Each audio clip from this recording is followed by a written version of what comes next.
Je vous ai parlé la semaine passée combien je fais une lecture de l'été pour me détendre un petit peu. Alors pour ceux qui voient, la lecture est très intéressante. Le livre de l'ouvrage s'appelle Le charme discret de l'intestin. Il faut être très motivé, vous allez me dire, pour lire un tel ouvrage.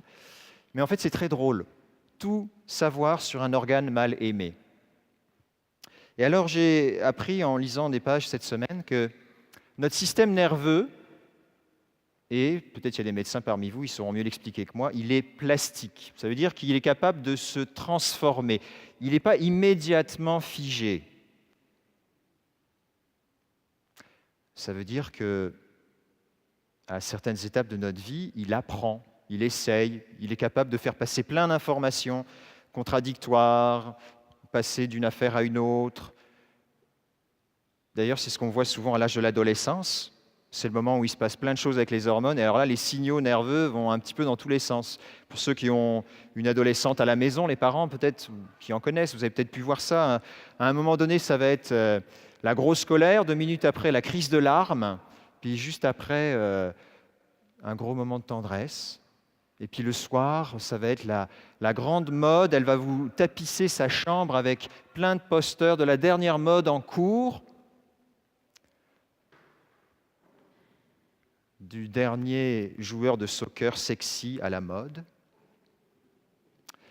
Je ne fais pas de pronostic pour la finale de Coupe du Monde de dimanche prochain, mais bref, notre corps est flexible et le système nerveux est très flexible lui aussi, jusqu'à un certain âge. On dit que jusqu'à 25 ans. À 25 ans, c'est le moment où, grosso modo, on a fait l'apprentissage des informations qui marchent, des informations qui ne marchent pas, et là, on fonctionne de manière assez stable, figée.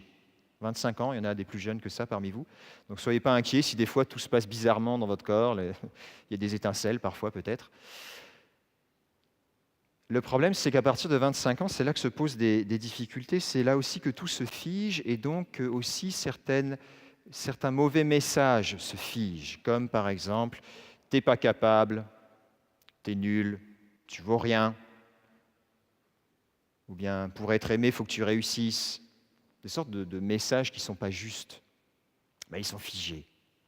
Alors, ce que la science nous aide à découvrir, c'est que lorsqu'on vit des fois des périodes de dépression, à cause de ces mauvais messages qui sont destructeurs, eh bien, les antidépresseurs jouent un rôle précisément de plasticité.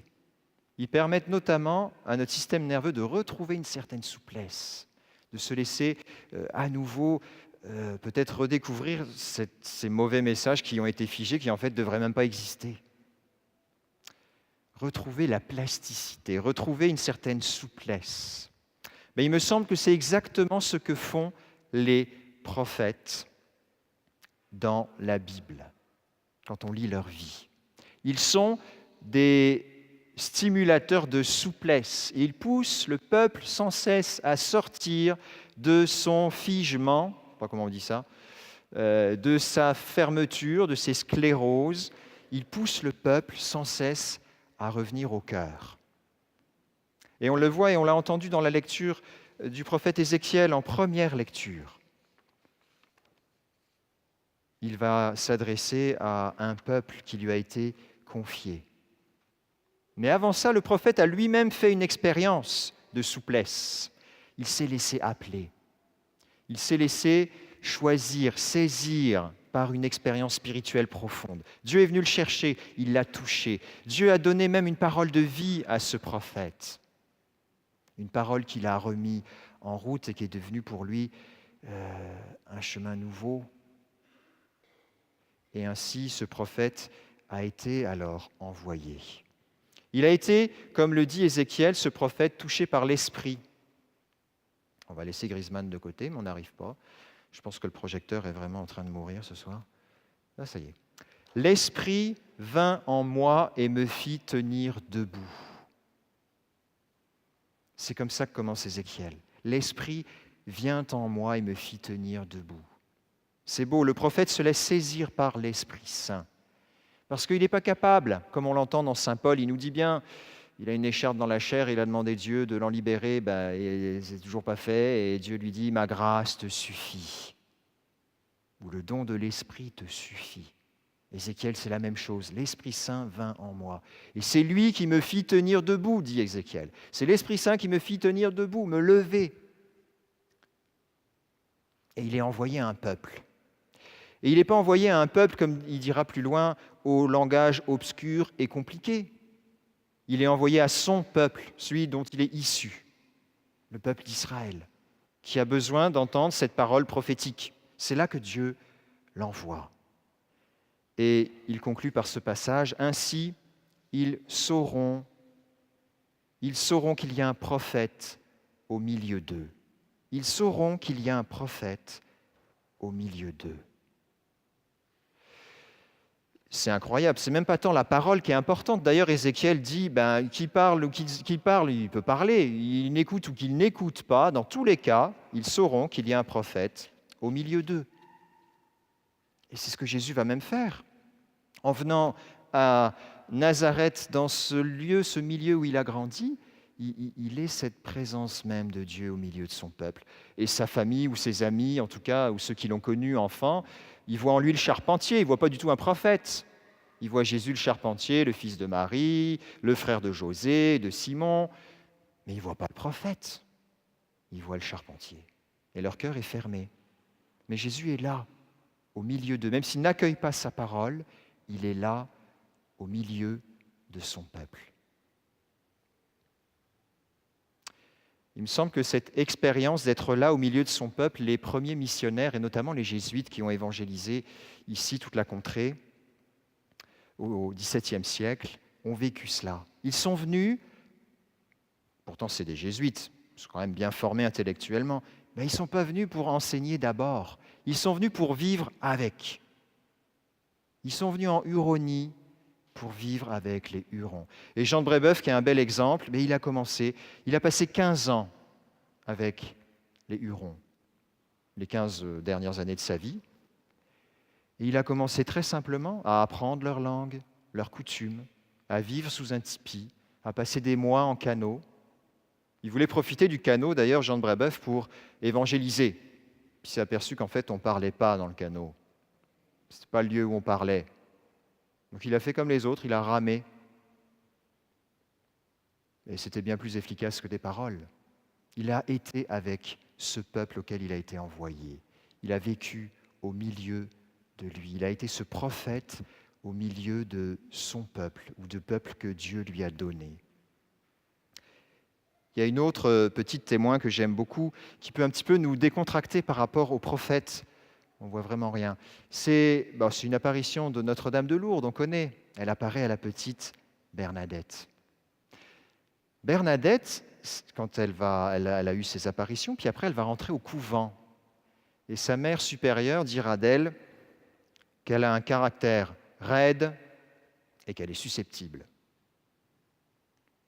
Il y a peut-être qui se sentent visés là, non ? C'est rassurant, parce que Dieu a choisi, même après les miracles dont elle a été gratifiée, elle était raide et susceptible. Dieu a choisi Bernadette pour être prophète. Et Bernadette, elle a été évidemment chargée par la belle dame qu'elle voyait dans cette apparition d'aller parler aux siens, ceux de son village. Puis ce n'était pas facile de parler aux siens parce que son père avait été accusé injustement de vol.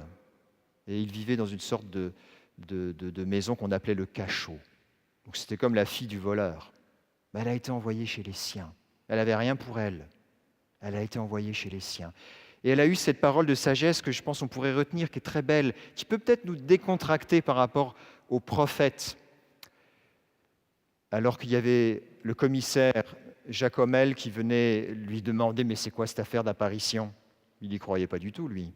Elle a dit « Mais moi, je suis chargée de vous le dire, pas de vous le faire croire. » C'est du bon sens, hein ?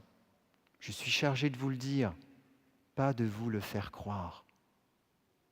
Alors nous, on a des images des prophètes qui parlent, puis tout le monde se convertit, puis ça marche.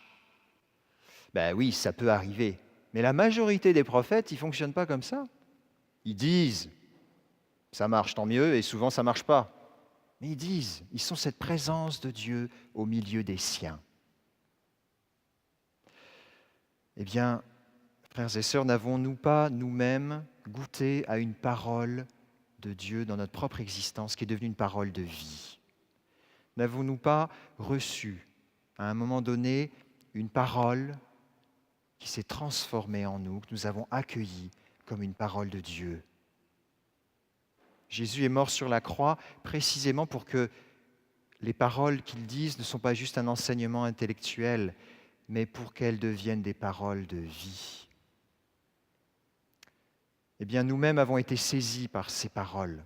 Et nous sommes donc invités, nous aussi, à être de ces prophètes.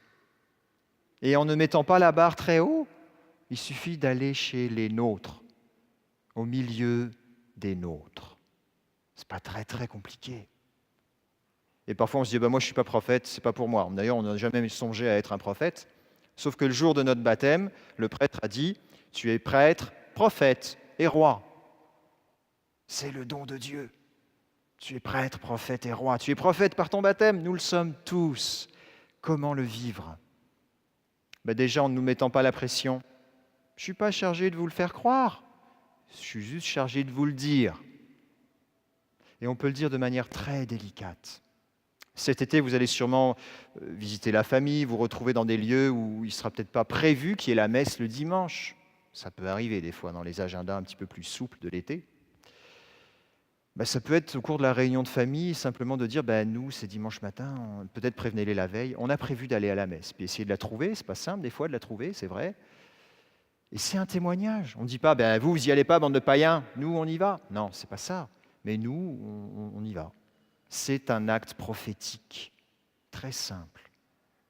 On ne fait que vivre et être avec, partager ces moments familiaux. Et ce moment-là, on veut le rattacher à notre foi. Sûrement beaucoup parmi vous ont déjà pu être témoins sur le lieu de travail auprès de leurs confrères. Et au bout d'un moment, peut-être voyant le nombre d'enfants que vous avez ou parce que vous avez parlé de vos loisirs les fins de semaine, ils ont peut-être questionné sur votre foi. Ou pas, justement, parce que ça les embêtait. Mais ils le savent. Puis un jour, ils viennent vous voir et vous poser des questions sur la foi. Ou bien ils sentent qu'il y a une sagesse, quelque chose de plus grand chez vous, et ils viennent vous présenter une situation difficile ou souffrante ou douloureuse qu'ils vivent. Là, vous êtes prophète. Vous êtes prophète pour ces personnes-là. Quand j'étais étudiant, il y a 20 ans maintenant, mon Dieu, ça vieillit, et mes 2 premières années d'université, on était toute une gang de jeunes étudiants, et en tout cas, je ne sais pas si j'annonçais explicitement, je ne suis pas très sûr, mais les amis savaient que j'étais croyant. Et de fait, j'allais à la messe le dimanche, et puis je participais à un groupe de jeunes en semaine. Donc, quand on partageait un peu nos agendas, ils voyaient ce que je faisais. Et puis, de fait, j'aimais en parler. J'avais un ami protestant avec moi dans ma cohorte, et on aimait parler de Dieu tous les deux. Et en carême, les vendredis, je jeûnais, donc je n'allais pas avec eux à la résidence, au restaurant universitaire. Et je choisissais de manger du pain, très simplement. Et en fait, ils étaient touchés. Et ils finissaient par ramener du pain de la cantine pour me le donner. Ils avaient un peu pitié de moi. Mais voilà, il y avait une vraie sympathie, puis une vraie amitié qui continue 20 ans après. Ils ne sont pas croyants, à leur manière, mais ils ne viennent pas à l'église. Je me souviens d'un jour, il y a des parties quand on est étudiant, pas mal, et puis un beau jour, il y a du pot qui a commencé à circuler dans le cercle d'amis. Puis un ami, l'autre ami, puis ça continue, puis chacun tirait sa bouffée. Et puis quand c'est arrivé à moi, j'ai simplement dit, non merci, j'en prends pas. Et puis c'est tout. Les gens nous respectent. Ils ne vont pas nous dire, si, écoute, enfin. Et c'est resté des amis. En fait, d'être prophète, ce n'est pas très compliqué. Il suffit juste, et c'est ça le suffit juste, de demander à l'Esprit Saint de nous tenir debout, de nous faire tenir debout, très simplement. Et Seigneur Esprit Saint, c'est ce que nous venons te demander ce soir, de venir en nous et de nous faire tenir debout, très simplement, au milieu de ceux vers qui nous sommes envoyés, nos amis, nos collègues de travail, notre famille. Tu nous envoies chez les nôtres, Seigneur, qui sont les tiens. Tu nous envoies pour être au milieu de prophètes. Te demandons cette grâce, cette semaine, d'être des prophètes dans notre famille et de le réaliser, de le voir que nous posons un acte prophétique, non pas parce que nous avons raison et qu'ils ont tort, mais parce que nous annonçons par notre style de vie celui en qui nous croyons. Te demandons, Seigneur, cette grâce, cette semaine, de poser un acte prophétique très simple dans ce temps de vacances, où que nous soyons, quoi que nous fassions, pour être vraiment dans la joie de tes serviteurs. Amen.